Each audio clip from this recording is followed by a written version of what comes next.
Assalamualaikum warahmatullahi wabarakatuh. Halo semuanya teman-teman, selamat malam, selamat datang kembali di channel Ilo Bercerita dan masih bersama saya Ilo.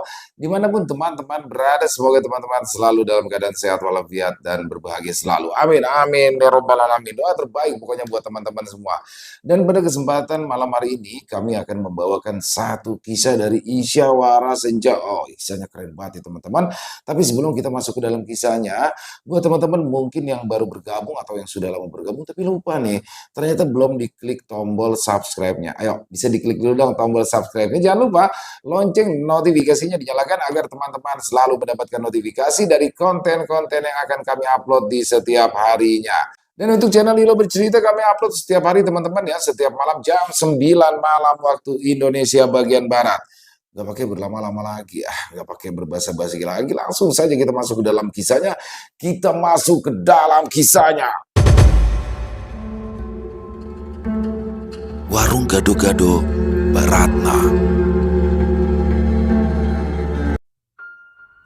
Ratna berdiri di depan warungnya, wajahnya penuh keringat di bawah terik matahari siang yang menyengat. Warung kayu berwarna hijau pudar dengan tulisan Gado-Gado di bagian depan itu berdiri di pinggir jalan persis di depan rumahnya yang sederhana. Jalanan ramai tapi tak banyak orang yang singgah. Sejak tadi, hanya ada beberapa orang yang mampir untuk membeli gado-gado. Dia memandang bungkusan lontong, kacang tanah dan sayuran segar yang direbus tadi pagi. Perutnya terasa melilit, memikirkan sisa bahan yang harus dihabiskan, ditambah lagi uang belanja esok hari yang belum tentu ada. Ratna menyeka keringat di dahinya. Kemudian duduk di kursi kayu kecil di balik warung, melipat tangan di pangkuan dan menunduk. "Kenapa sepi, Allah?" bisiknya.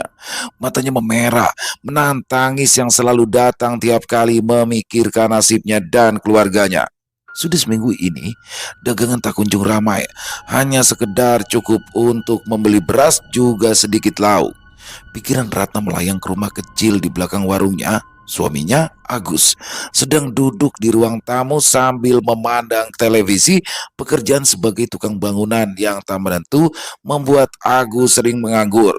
Kadang ada proyek kecil, kadang tak ada sama sekali. Sejak pagi tadi, Agus hanya duduk di sana, menyalakan rokok satu batang dan membiarkan asapnya mengepul ke udara. Mata Agus kosong, tubuhnya bersandar di kursi lusuh itu. Dia tidak berkata apa-apa, mungkin karena sudah terlalu lelah dengan hidup yang serba kekurangan. Ratna tahu suaminya sama frustasinya dengan dia, tapi keduanya tak pernah benar-benar membicarakan hal itu. Entah karena gengsi atau karena sama-sama tak tahu harus berkata apa. Sore itu, angin berembus sedikit lebih kencang, menggerakkan dedaunan kering di pinggir jalan. Suara warung pedagang keliling sayup-sayup terdengar, sementara langit mulai berubah warna menjadi jingga kemerahan. Ratna masih duduk di bangku kayu kecil, mencoba menghitung dalam kepalanya bagaimana mengatur pengeluaran besok. Beras sudah habis, minyak goreng tinggal sedikit, dan harga bahan-bahan makanan semakin naik.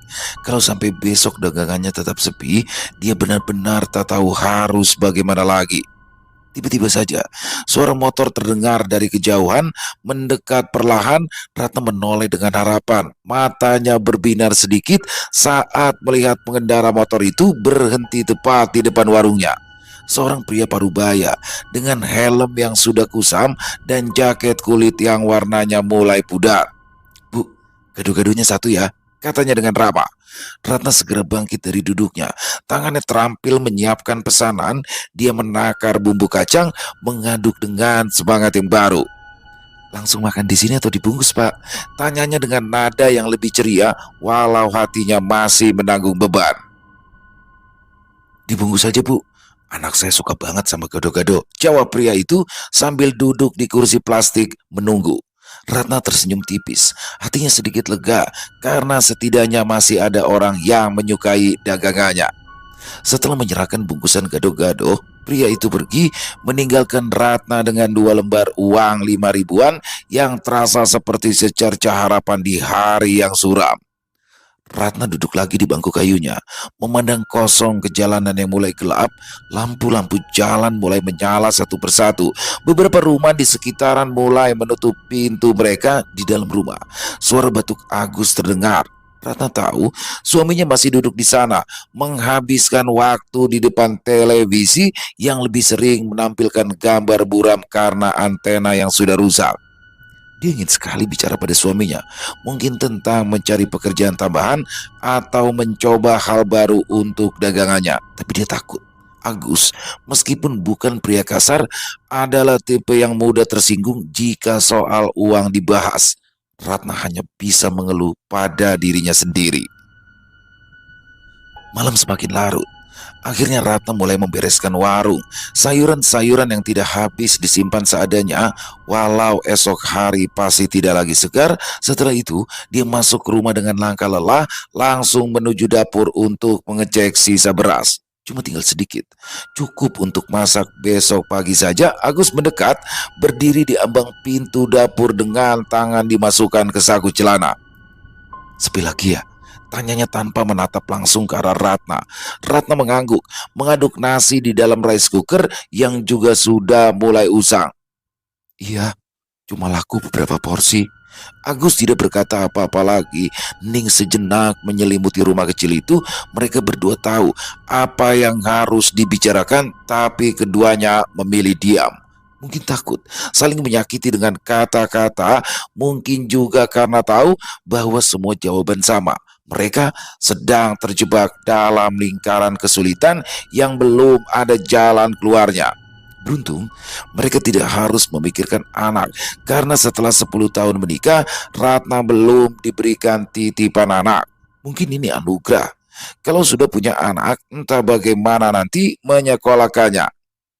Setelah makan malam seadanya, mereka pun duduk di ruang tamu. Agus menyalakan rokok lagi, sedangkan Ratna menghela nafas panjang. Pikirannya terus berputar, memikirkan apa yang bisa dilakukan untuk memperbaiki keadaan.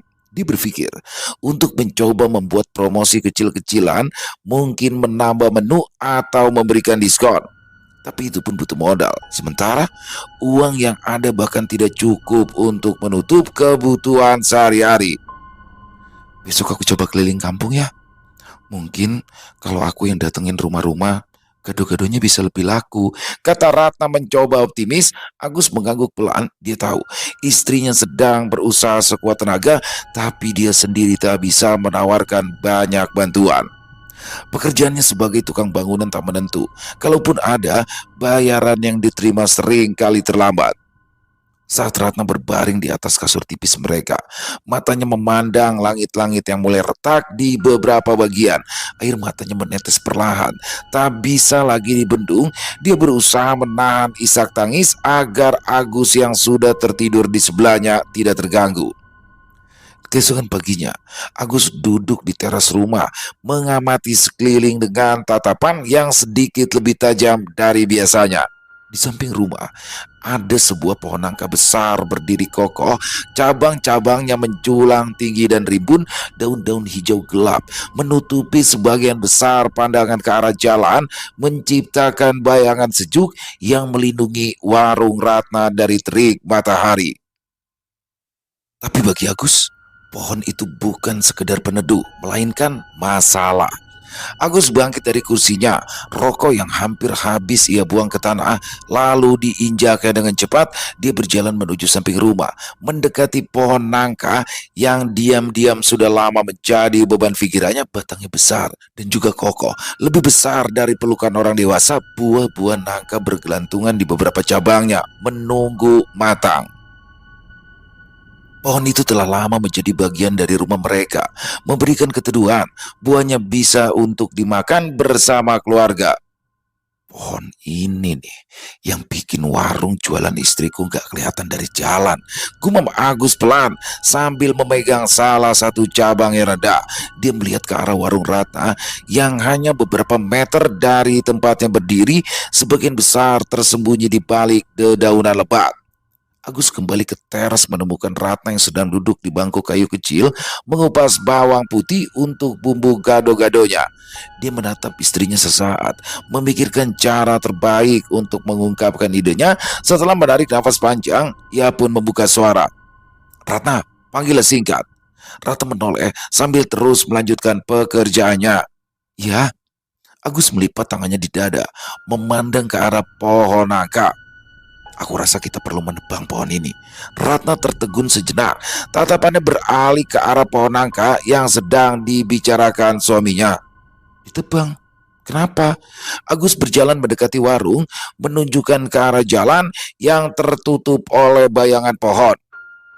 Warung kamu itu nggak kelihatan dari jalan. Warga yang lewat juga banyak yang nggak tahu kalau kamu jualan di sini. Nah, kalau ditebang, warungmu itu bakal kelihatan jelas dari jauh. Siapa tahu nanti jadi lebih rame. Ratna terdiam. Ia memandang pohon itu sejenak, mengingat bagaimana dulu pohon nangka itu mereka tanam bersama saat baru pindah ke rumah ini. Pohon itu sudah menjadi bagian dari rumah mereka, memberikan kesejukan, bahkan buahnya sering mereka jadikan sayur saat bahan makanan mulai menipis. Tapi apa yang dikatakan Agus ada benarnya. Warungnya memang sedikit tersembunyi di balik bayangan rimbun pohon tersebut, membuat orang yang lewat tak sadar bahwa di sana ada warung gado-gado. Ratna menarik nafas panjang, lalu mengangguk pelan. Iya ya, aku setuju. Kalau memang itu bisa membantu jualanku lebih laris, ya tebang saja. Agus tampak lega kala mendengar jawaban istrinya. Bagus, lagi pula ada temanku yang mau membeli kayu nangka ini. Katanya kayu nangka itu lumayan kuat untuk bahan furnitur. Jadi dia mau membayar dengan harga yang lumayan tinggi. Ratna tersenyum tipis. Kalau begitu tebang saja. Duitnya kan bisa buat tambah modal buat warung kita, Gus. Agus mengangguk mantap. Oke, aku panggil temanku hari ini juga. Agus segera menghubungi seorang teman lama, Dharma, yang bekerja sebagai tukang kayu. Dharma setuju datang ke rumah Agus sore harinya bersama beberapa orang lain untuk membantu menebang pohon nangka. Agus mulai menyiapkan segala keperluan, dari tali pengikat hingga kapak yang sudah lama tersimpan di dapur. Ada perasaan bercampur aduk di dalam dirinya, antara senang karena sebentar lagi warung istrinya akan terlihat jelas, ditambah lagi oleh rasa sedih karena harus menebang pohon yang telah lama menemani mereka. Suara gergaji mesin mulai mengisi udara. Dharma datang bersama dua pekerja lainnya, membawa alat-alat lengkap untuk menebang pohon. Agus berdiri di dekatnya, mengamati dengan seksama saat Dharma dan anak buahnya mulai memotong cabang-cabang yang lebih kecil terlebih dahulu. Ranting-ranting dan daun-daun jatuh ke tanah, menutupi area samping rumah dengan cepat. Setiap suara gergaji yang mengoyak batang pohon terasa mengentak hati Ratna yang mengamati dari kejauhan. Setelah beberapa saat, Dharma memberikan isyarat pada Agus untuk mundur sedikit. Kini saatnya memotong batang utama pohon dengan cekatan. Dharma mulai bekerja. Gergaji mesin mengeluarkan irama keras dan mengiris batang besar pohon itu. Ratna menatap dengan hati berdebar. Sementara Agus memperhatikan penuh konsentrasi. Butuh beberapa menit hingga akhirnya terdengar bunyi keras. Batang pohon yang besar itu mulai miring. Siap-siap, mundur semua, seru Dharma sambil melangkah cepat menjauh. Dengan bunyi gemuruh, pohon nangka yang sudah berusia tua itu akhirnya tumbang. Debu bertebangan, daun-daun berserakan di mana-mana, suara jatuhnya pohon terdengar bergema di sekitaran rumah. Agus menghela nafas panjang, seolah baru saja menyingkirkan beban berat dari dadanya. Dharma dan pekerjanya segera memotong batang-batang besar menjadi beberapa bagian. Potongan-potongan kayu nangka yang berukuran besar itu dikumpulkan di tepi jalan dan siap untuk diangkut lalu dijual. Dharma menepuk pundak Agus dengan senyum puas. Besok aku akan mengirim mobil untuk mengangkut ini semua. Uangnya langsung ditransfer begitu kayunya sampai di tempatku. Agus mengangguk, ia tersenyum kecil. Terima kasih. Setelah semua selesai, Ratna melangkah ke tempat di mana dulu pohon nangka itu berdiri, dan kini pandangan ke jalan terbuka lebar. Warung hijaunya terlihat dengan jelas dari jauh. Ratna menghela nafas lega. Mungkin ini adalah awal yang baru bagi mereka. Agus mendekati istrinya dan menepuk baunya lembut. "Semoga dengan ini jualan gado-gadomu lebih laku," kata Agus pelan. Ratna menatap suaminya dan tersenyum tipis. "Iya, semoga. Kita lihat besok." Agus kembali mendekati Dharma. Ranting-ranting berserakan di sekitaran, debu masih mengambang tipis di udara. Agus menyeka keringat di dahinya, lega setelah pekerjaan berat itu selesai. Sebelum mereka bisa melanjutkan, sebuah bau aneh tiba-tiba saja muncul di udara. Bau singkong bakar, tajam dan menyengat, begitu kuat sehingga menusuk hidung setiap orang yang ada di sana. Agus yang sedang berdiri tak jauh dari tempat tumbangnya pohon langsung menghentikan langkahnya. Hidungnya berkerut mencium aroma yang tak wajar itu. "Gus, kamu cium gak bau ini?" Dharma berkata dengan suara pelan. Wajahnya tampak berubah serius. Dia meletakkan gergaji mesinnya, menoleh ke arah Agus dan para pekerja lainnya yang juga ikut berhenti bekerja. Agus mengangguk pelan, merasakan ketegangan di udara. "Bau singkong bakar. Dari mana ini?" Sebelum ada yang bisa menjawab, terdengar suara pelan dari salah satu pekerja Dharma yang berdiri sedikit jauh. "Bau singkong bakar pas hujan panas begini. Gak beres ini." Semua orang mendongak ke langit. Meski matahari masih terlihat di sela-sela awan, gerimis tipis mulai muncul, menciptakan suasana yang ganjil. Hujan panas. Ya, bagi orang-orang desa, hujan panas diiringi bau singkong bakar selalu membawa firasat buruk. Bau itu diyakini sebagai pertanda kehadiran makhluk halus, tepatnya genderuwo yang sedang berkeliaran. Agus merasa bulu kuduknya mulai berdiri. Dia melirik ke arah Dharma yang wajahnya kini tegang. Tak ada yang berbicara, tapi suasana berubah dalam sekejap. Setiap orang di sana tahu bahwa ini bukan sekedar hujan gerimis biasa. Ya, ada sesuatu di sekitaran mereka. "Pak Dharma, kita harus beres-beres sekarang," kata salah satu pekerja Dharma berbisik sambil melirik ke arah sisa-sisa batang pohon yang masih belum selesai dipotong. Dharma menelan ludah, merasa sedikit gugup, tapi ia mencoba tetap tenang. Cepat, cepat selesaikan, biar kita bisa pergi." Bau singkong bakar itu terasa semakin kuat. Kini terasa seperti mengepung mereka dari segala arah. Agus melangkah dekat ke Dharma, suaranya serak. "Kamu percaya nggak cerita soal bau ini, Dharma?" Dharma menatap Agus dengan mata tajam. "Percaya atau enggak, Gus, kita nggak boleh nganggep enteng. Hujan panas, bau singkong bakar, ini pertanda kurang bagus. Sosok genderuwo suka muncul dalam situasi seperti ini." Seketika angin berhembus lebih kencang, membawa hawa dingin yang membuat Agus menggigil. Rasa tak nyaman merayap di punggungnya. Sementara suara gerimis yang jatuh di atas daun-daun terdengar semakin jelas. Di antara suara itu terdengar desahan lembut, samar-samar seperti suara nafas yang berat, tapi tak ada satupun dari mereka yang berani bicara. Tiba-tiba saja, salah satu pekerja Dharma yang bernama Sarman terdiam kaku. Wajahnya pucat saat dia menunjuk ke arah batang pohon yang sudah tumbang. Lihat, lihat itu!"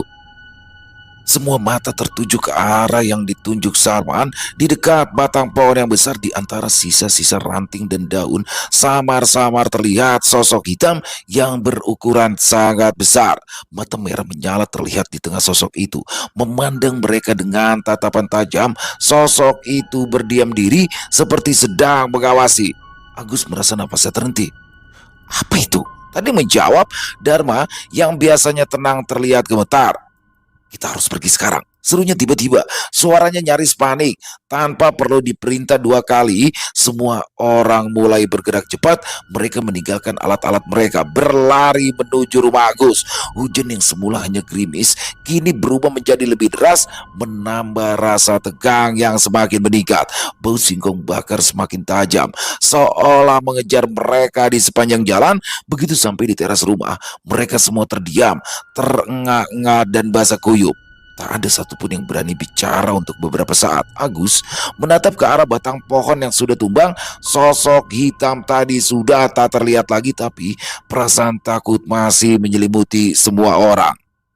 Dharma yang akhirnya berbicara pertama kali. Astaga, apa itu tadi? Aku baru kali ini melihat penampakan di siang bolong. Agus mengangguk, hatinya ikut kacau. Jadi, apa yang harus kita lakukan? Dharma menatap Agus dengan serius. Kita biarkan dulu pohon itu. Jangan ada yang berani dekat-dekat sampai besok. Malam ini, kalian tutup jendela dan pintu rapat-rapat. Kita berdoa saja. Semoga tidak ada yang lebih buruk yang terjadi. Malam itu, rumah Agus terasa lebih sunyi dari biasanya. Hujan deras terus turun di luar, sementara Ratna dan Agus berdiam diri di dalam. Tadi yang berani berbicara soal apa yang mereka alami siang tadi. Keesokan harinya, setelah pohon nangka itu ditebang, warung gado-gado Ratna yang semula sepi ternyata memang berubah total. Warung gado-gado miliknya kini terlihat lebih jelas dari jalan. Setiap orang yang lewat, entah itu berjalan kaki atau naik sepeda motor, bisa melihat dengan mudah tulisan gado-gado yang terpasang di depan warung itu. Tidak ada lagi bayangan gelap dari dedaunan rimbun yang menutupi pandangannya. Efeknya langsung terasa. Sudah sejak pagi-pagi sekali Ratna bangun. Ia mempersiapkan semua bahan jualannya dengan lebih antusias dari biasanya. Di dapur, tahu dan tempe sudah digoreng, sayuran sudah siap untuk disajikan, bumbu kacang pun telah dipersiapkan kali ini lebih banyak dari biasanya. Agus, yang biasanya hanya duduk di depan televisi, pagi itu terlihat ikut membantu. Suasana rumah kecil mereka terasa berbeda, terasa lebih hidup. Ratna menjaga keringat di dahinya saat memeriksa warungnya. Matahari belum sepenuhnya tinggi, tapi dia sudah siap dengan dagangan yang tersusun rapi. Dagangan baru digelar, tetapi sudah ada pembeli. Seorang pria dengan pakaian kerja datang dan berhenti di depan warung. Bu, gado-gadonya satu, katanya sambil melepaskan helm. Ratna tersenyum, segera mengambil piring dan mulai menyiapkan pesanan. Agus, yang melihat pelanggan pertama hari itu, sedikit tersenyum di sudut bibirnya. Satu demi satu orang mulai datang. Ada yang memesan untuk dibawa pulang, ada juga yang makan di tempat. Bangku-bangku plastik yang dulunya sering kosong, kini hampir selalu penuh. Beberapa pelanggan bahkan menunggu di tepi jalan sepanjang pagi hingga siang. Ratna hampir tak punya waktu untuk duduk. Tangannya sibuk terus mengaduk bumbu kacang, mengatur sayuran, dan melayani pesanan. Agus ikut turun tangan. Dia membantu membawa piring ke para pelanggan yang duduk, sesekali mengambil uang dari tangan pembeli yang terburu-buru. Keringat mulai mengalir di dahinya, tapi tidak ada keluhan dari mulutnya. Dia tahu inilah yang mereka tunggu selama ini, ramainya pembeli yang memberikan harapan baru bagi keluarganya. Saya bantu ulek bumbu kacangnya ya, kata Agus sambil mendekati Ratna yang terlihat sibuk. Ratna mengangguk tanpa berkata apa-apa. Tangannya masih sibuk memotong tahu goreng untuk pesanan yang baru masuk. Agus mengambil alih pengulek. Tangannya yang besar mulai menggerus kacang dengan kuat. Untuk sesaat, suasana terasa begitu harmonis di antara keduanya. Mereka bekerja tanpa banyak bicara. Menjelang siang, warung Ratna semakin ramai. Beberapa pelanggan bahkan harus menunggu lebih lama untuk dilayani. Agus mulai terlihat sedikit kewalahan. Setiap kali ada pesanan baru, ia bergegas membantu mengemas atau mengantarkan makanan.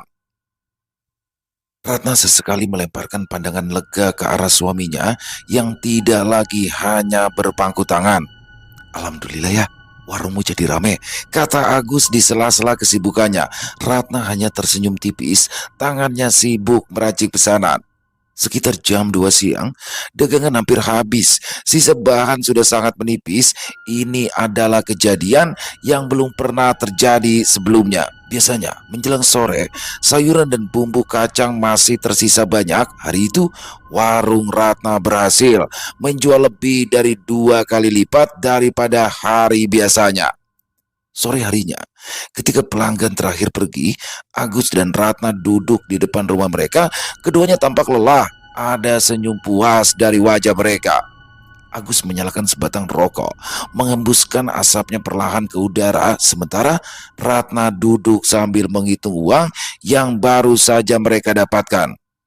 "Besok kita perlu membeli bahan lebih banyak," kata Ratna sambil menatap tumpukan uang di pangkuannya. Agus mengangguk, matanya memandang jauh ke arah jalanan yang mulai sepi.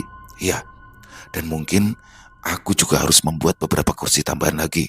Tadi itu banyak yang menunggu sambil berdiri." Mereka berdua tertawa kecil. Ya, perasaan lega akhirnya menyelimuti mereka.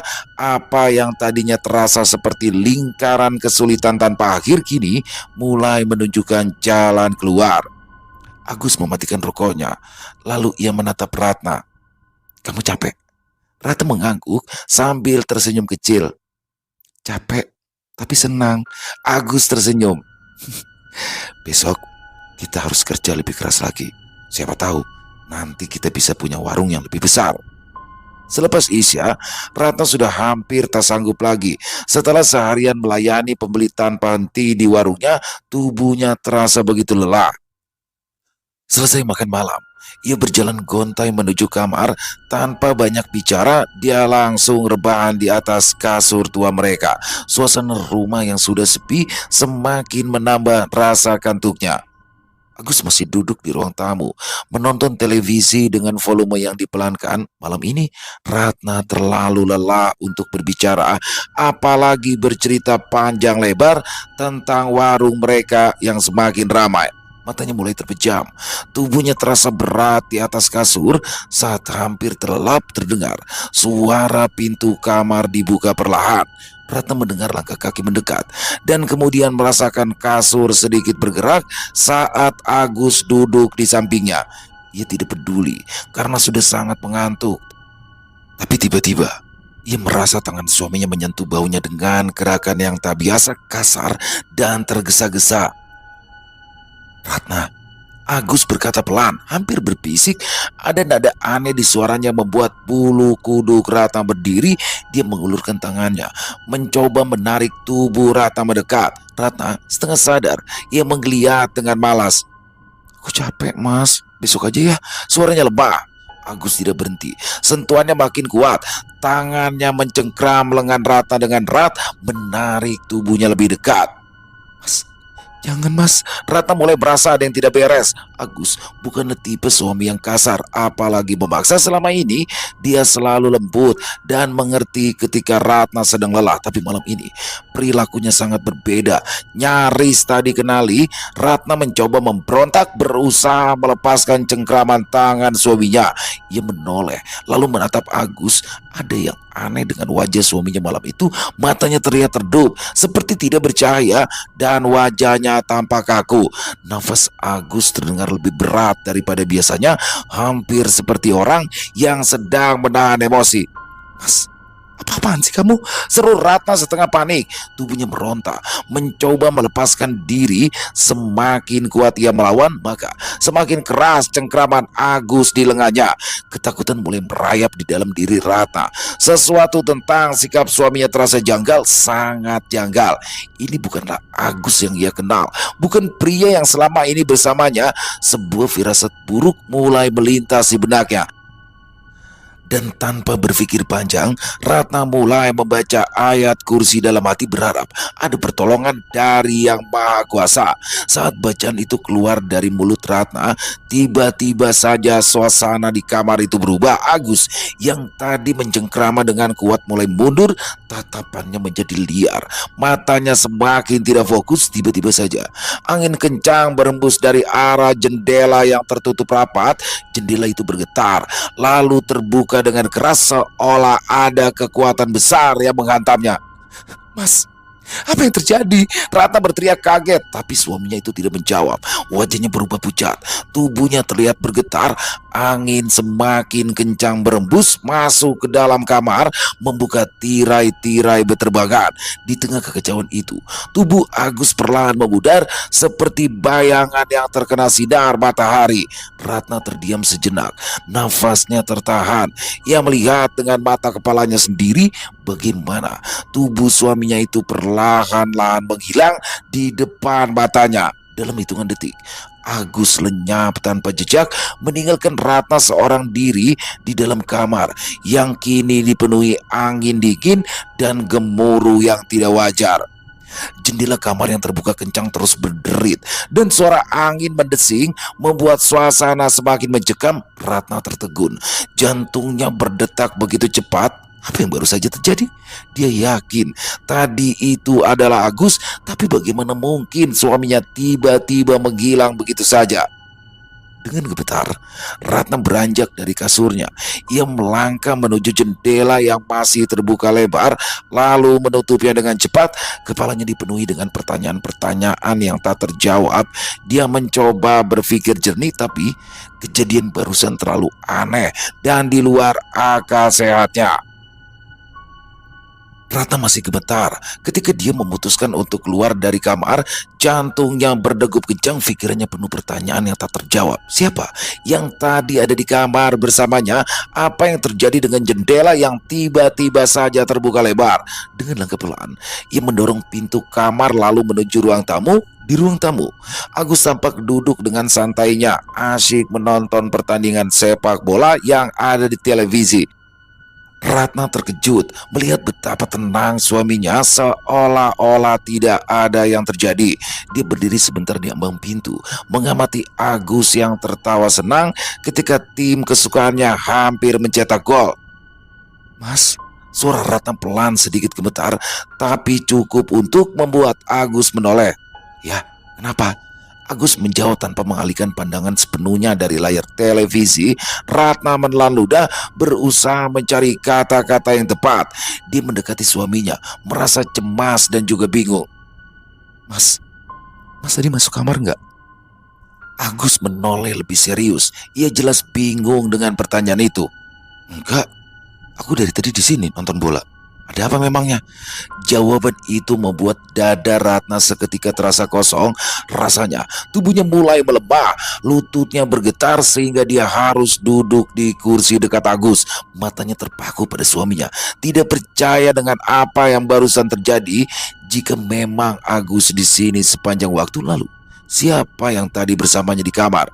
Siapa yang tadi mencoba memaksanya berhubungan suami istri? Siapa yang menghilang setelah dia membacakan ayat kursi?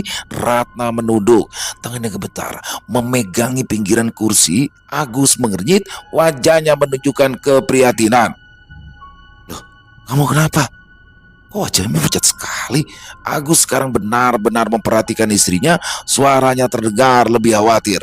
Ratna bingung harus berkata apa, menceritakan yang sebenarnya. Lalu bagaimana kalau Agus tidak percaya atau malah menuduhnya berayal?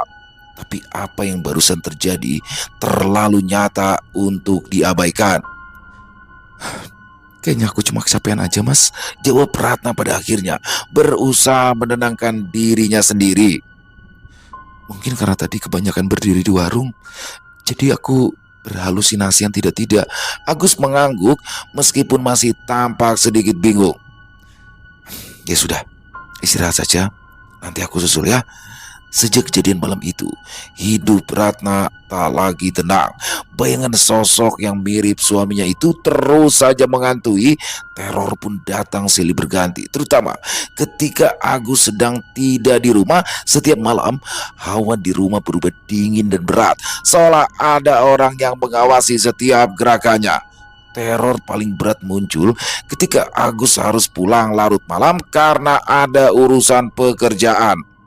Ratu sudah berusaha meyakinkan dirinya bahwa semuanya akan baik-baik saja, tapi rasa takut itu sudah merasuk dalam dirinya. Malam itu, sekitar pukul 11, suara ketukan pintu terdengar dari arah depan rumah. Perlahan-lahan, suara ketukan itu berubah menjadi suara gedoran. Jantung Ratna berdetak cepat. Dia tahu itu pasti bukanlah Agus. Ratna terdiam di tempat tidur. Keringat dingin mengalir di dahinya. Gedoran semakin keras, lalu disusul dengan suara berat yang mendesis dari luar jendela kamar. Ada suara nafas berat, terengah-engah, seolah berasal dari sesuatu yang besar dan juga menakutkan. Dengan tangan gemetar, Ratna beringsut dari tempat tidur dan berdoa dalam hati. Jendela kamar yang tertutup rapat mulai bergoyang, disertai suara gemeretak yang membuat bulu kuduk yang berdiri Ratna mundur sambil menahan nafas. Apalagi kemudian terdengar suara yang jelas dari arah jendela itu. Ratna. Suara itu berat, parau. Ratna menutup mulutnya agar tak menjerit. Hawa dingin semakin pekat di kamar itu. Suara yang pernah datang beberapa malam sebelumnya. Jendela kamar perlahan terbuka dengan sendirinya, walau tidak ada angin. Di baliknya ada sosok hitam besar terlihat samar-samar di luar. Bayangan besar dengan tubuh berbulu tebal dan mata merah menyala. Ratna tak bisa menggerakkan tubuhnya. Seluruh sendi terasa kaku karena ketakutan. Genderuwo itu mendekat. Nafasnya semakin terdengar jelas, kasar dan panas. Ratna mencoba membaca doa lagi, tapi kali ini suaranya gemetar dan terbata-bata. Sosok genderuwo itu semakin mendekat, menggeram rendah. Tangannya besar, berbulu, muncul melalui jendela, mencengkram kusen dengan kuku-kuku hitam panjang. Ratna memejamkan mata, menutup telinganya, berharap semuanya akan hilang seperti malam sebelumnya. Sebelum genderuwo itu sempat masuk, terdengar pintu depan dibuka. Agus masuk sambil mengucap salam, lalu tertegun ketika melihat wajah istrinya yang sangat ketakutan. Sejak peristiwa malam itu, Ratna jatuh sakit, tubuhnya melemah, demam tinggi menyerang tanpa sebab yang jelas. Agus segera membawanya ke dokter, tapi tidak ada yang bisa menjelaskan penyakit Ratna. Tak ada diagnosa medis yang terasa pasti. Ratna semakin hari semakin kurus dan pucat. Setiap kali Agus pergi, teror itu pasti datang lagi. Setiap suara di rumah membuatnya terperanjat. Ketika malam tiba, rasa takutnya mencapai puncak. Berulang kali Ratna mendengar suara berat yang memanggil-manggil namanya di tengah malam. Berulang kali dia merasakan hawa dingin merasuk tulang. Tubuhnya selalu terasa lemas, seperti ada yang menyedot energinya sedikit demi sedikit. Genderuwo itu tidak hanya meneror, tapi seolah menghisap kekuatan hidupnya. Agus tidak tahu apa yang sebenarnya terjadi pada istrinya. Dia tidak tahu bahwa setiap kali dirinya pergi bekerja, Ratna harus menghadapi teror yang terus-menerus. Ratna sendiri tak pernah menceritakan kejadian itu. Dia takut jika Agus tidak akan percaya, atau lebih buruk lagi, dia takut jika diceritakan teror tersebut akan semakin kuat. Ratna tak berdaya. Setiap malam baginya adalah perjuangan antara hidup dan mati. Bahkan di siang hari, Ratna tidak pernah merasa aman. Kadang ia mendengar suara-suara di dapur ketika ia sendirian, atau merasakan hawa dingin tiba-tiba menyelimuti ruangan tanpa alasan. Bau busuk yang khas, seperti bau tanah basah dan darah kering, kadang-kadang tercium di sekitaran rumah, membuatnya mual dan hampir muntah. Waktu terus berjalan. Ratna tak sanggup lagi melawan teror itu. Dia jatuh sakit selama berhari-hari, terbaring lemah di tempat tidur, hanya bisa berharap bahwa sosok itu pada akhirnya akan pergi. Sore itu, Agus duduk di teras rumah dengan kepala tertunduk karena kebingungan. Kondisi Ratna semakin parah. Setiap malam, teriakan dan juga jeritan yang menggema dari kamar Ratna membuatnya tak sanggup lagi hanya berdiam diri. Tubuh istrinya menjadi lemah. Bahkan terkadang Ratna berubah seperti bukan dirinya sendiri. Ada saat-saat ketika matanya melotot tajam, suaranya berubah parau. Akhirnya Agus memutuskan untuk menemui ayah angkatnya yang bernama Padirjo. Padirjo dikenal memiliki kemampuan supranatural. Meskipun Agus jarang meminta bantuannya, kali ini Agus tak punya pilihan lain. Dengan nafas yang berat, ia menuju rumah ayah angkatnya yang tak jauh dari desa tempat mereka tinggal. Setibanya di sana, tanpa basa-basi, Agus pun segera menceritakan semua yang terjadi. Padirjo, seorang lelaki tua dengan tubuh tegap dan rambut yang mulai memutih, mendengarkan dengan seksama. Tanpa banyak bicara, dia hanya mengangguk pelan, lalu menyuruh Agus untuk segera membawa ke rumahnya. "Kita harus segera bertindak. Ini bukan perkara biasa," katanya dengan suara penuh keyakinan. Mereka berdua bergegas kembali ke rumah. Begitu tiba, hawa dingin langsung menyergap mereka di pintu masuk. Rumah itu terasa lebih sunyi dari biasanya, seolah sudah ada sesuatu yang menunggu di dalam. Pak Dirjo hanya memejamkan mata sejenak. Ia menarik nafas panjang, lalu masuk tanpa ragu di dalam kamar. Ratna tergeletak di atas tempat tidur, tubuhnya mengejang. Dia menggeram ketika melihat Pak Dirjo masuk. Pak Dirjo melangkah maju. Ia menghirup air yang telah didoakan, lalu ia menyemburkannya ke wajah Ratna. Ratna meraung keras, tubuhnya bangkit dengan gerakan kasar. Matanya kini berubah menjadi merah menyala, wajahnya terlihat mengerikan. Dari mulutnya terdengar suara berat yang tidak mungkin suara itu berasal dari seorang perempuan. Kau tidak bisa mengusirku begitu saja, tua bangka, teriak sosok itu melalui mulut Ratna. Suaranya serak, dipenuhi rasa marah. Agus terenyak, keringat dingin mengalir di pelipisnya. Itu jelas bukan suara istrinya. Pak Dirjo tak gentar. Cepat pulang ke tempat asalmu.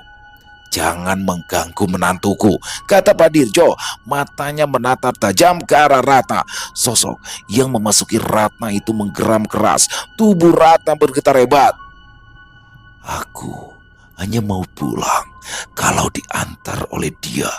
Dia yang membawaku ke sini malam itu, teriak sosok itu sambil menunjuk ke arah Agus dengan gerakan kasar. Agus melangkah mundur. Ia bingung.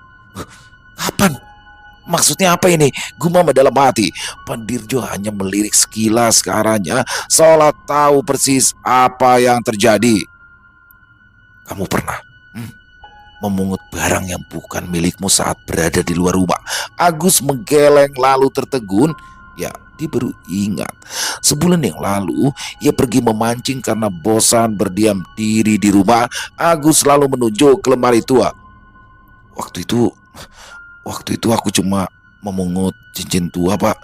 Ya, aku pikir waktu itu emas. Ternyata hanya kuningan biasa. Pak Dirjo menghela nafas berat melihat kelakuan anak angkatnya. Lain kali, jangan pernah lakukan itu lagi. Kasihan ini istrimu yang tidak tahu apa-apa. Lelaki tua itu lalu merapalkan mantra. Ratna meraung keras sekali lagi, melorong panjang karena kesakitan. Lalu tubuhnya lemas di atas kasur. Sosok genderuwo itu telah keluar dari tubuh Ratna. Ayo, periksa istrimu, gerutu Pak Dirjo. Agus langsung menghampiri Ratna, memeriksa nafasnya. Ratna mulai sadar, tapi wajahnya nampak pucat. Ia mengerang pelan, matanya perlahan terbuka. Gus, Ratna memanggil suaminya dengan suara lirik. Pak Dirjo menghela nafas panjang. Dia akan segera pulih, tapi memang butuh waktu. Sosok itu telah menghisap banyak energi istrimu selama ini, katanya sambil menyeka keringat di dahi. Dia kemudian berbalik ke arah Agus dengan tatapan penuh makna. Dan kamu, dasar bocah geblek, daripada membuang waktu hanya untuk memancing atau menonton bola, sebaiknya kamu itu lebih sering bekerja atau bantu istri kamu jualan gado-gado. Kasihan itu istrimu, tubuhnya sudah lemah itu. Agus menunduk, ia merasa bersalah. Dia lalu mencium tangan Ratna dan memeluknya dengan erat. Maafkan aku, Ratna. Aku tak tahu akan begini jadinya. Setelah kejadian malam itu, perlahan-lahan kondisi tubuh Ratna pun membaik, melanjutkan hidup dengan penuh semangat. Warung gado-gado Mbak Ratna kini semakin sukses dengan Agus, suaminya yang terus mendampingi di sisinya. Selesai. Wow, luar biasa kisah dari Isyawara Senja. Dan bagaimana di sini Ratna dan Agus yang membuka warung gado-gado ya. Agusnya kerja sebagai kuli, tapi akhirnya bisa maju lah warung gado-gadonya, karena ternyata selama ini terhalang oleh pohon angka yang menghalangi pandangan para pengguna jalan. Jadi warungnya nggak kelihatan ya. Luar biasa di sini bagaimana saya pikir tadinya genderuwonya itu marah ya karena pohon angkanya ditebang, dia marah, dia mengganggu, tapi ternyata di sini tidak. Bagaimana makhluk genderuwo ini adalah salah satu makhluk astral yang berbadan besar ya, bertinggi besar, berbulu, dan salah satu keunikannya, bukan keunikan ya, salah satu tindakan yang paling menyebalkannya ya dia adalah makhluk mesum ya yang suka dengan kaum Hawa. Disinilah yang akhirnya Ratna merasakan gangguan yang luar biasa sampai akhirnya fisika drop. Nah, Agus akhirnya membawanya ke ayah angkatnya Pak Dirjo yang mana ahli dalam menangani hal-hal gaib. Bagaimana akhirnya disitulah ketahuan Agus ternyata sempat nemu cincin yang mana cincinnya dia pikir itu emas, makanya dibawa pulang disimpan, ternyata itu dari Kuningan, ya udah disimpan aja di rumah. Itulah ternyata Gundurwo itu adalah makhluk yang penghuni cincin itu sehingga bersemayamlah di rumah itu. Luar biasa sekali. Alhamdulillah Ratna bisa diselamatkan, Gundurwonya juga sudah diusir, Agus juga sudah sadar sehingga bisa meneruskan usaha warung gado-gadonya lagi. Saya lebih melihat kepada ini ya, dalam kisah ini sebenarnya bagaimana keuletan mereka dalam melakukan usaha. Jadi pantang menyerah terus walaupun sepi terus dicari cara untuk untuk bagaimana biar rame gitu ya. Tadinya saya pikir ini cerita pesugihan warung makan nih, tapi ternyata bukan. Luar biasa sekali. Isyawara Senja, terima kasih atas kisahnya yang luar biasa dan ditunggu lagi kisah-kisah selanjutnya. Semoga teman-teman para pecinta penikmat horor bisa terhibur dengan kisah barusan, lebih khususnya lagi kepada para subscriber dari channel Ilo Bercerita. Buat yang punya komentar lain, silakan menuliskan di dalam kolom komentar ataupun hanya sekedar saling menyapa. Insya Allah kami akan menjawabnya satu persatu. Buat yang suka dengan videonya bisa diklik tombol like atau tombol jempolnya, boleh juga dong di-share link videonya ke teman-teman yang lain agar juga ikut merasa terhibur. Dan teman-teman mungkin yang belum subscribe, silakan bisa diklik tombol subscribe-nya, jangan lupa lonceng notifikasinya dinyalakan agar teman-teman selalu mendapatkan notifikasi dari konten-konten yang akan kami upload di setiap harinya. Kami juga ingin mengucapkan terima kasih ya kepada seluruh teman-teman yang sudah selalu setia hadir, yang sudah selalu mendukung kami, karena teman-temanlah kami selalu bersemangat berkarya di setiap harinya. Oh iya, buat teman-teman mungkin yang punya kisah horor misteri ya, yang apabila mungkin berkenan dibawakan di channel kami, silakan bisa mengirimkannya ke nomor telepon yang ada di sini. Kisah nyata yang diangkat dari pengalaman pribadi, dari pribadi itu maksudnya bisa diri sendiri, lingkungan atau keluarga ya, bebas. Silakan bisa mengirimkannya ke nomor telepon yang ada di bawah sini, dan bebas dalam bentuk rekaman suara boleh, dalam bentuk audio boleh, senyamannya teman-teman aja. Buat teman-teman yang sudah mengirimkan kisah, kami ucapkan terima kasih. Dan di akhir kata, saya Ilo mengucapkan permohonan maaf apabila mungkin dalam pembawaan kisahnya ada kata-kata saya yang salah ataupun ada kata-kata saya mungkin yang kurang berkenan. Saya mohon dibukakan pintu maaf yang seluas-luasnya.